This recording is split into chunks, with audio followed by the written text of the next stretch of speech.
Text-to-speech unique feature is that it has its own browser.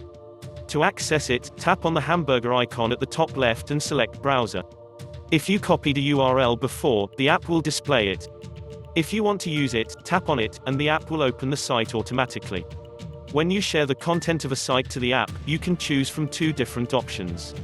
When the share options appear, you can choose from either opening the website or reading the content from the browser you're using at the time without opening text-to-speech.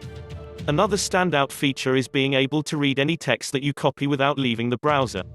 Copy the text you want the app to read without leaving the browser. You will need to enable the feature to use it. Turn it on by tapping on the hamburger icon and selecting Copy to Speak.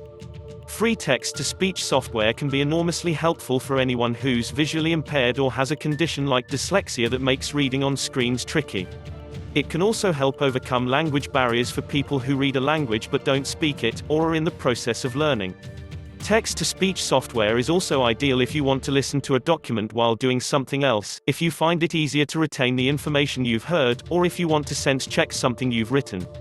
Here's our pick of the best free text-to-speech software for reading either individual paragraphs or whole documents aloud.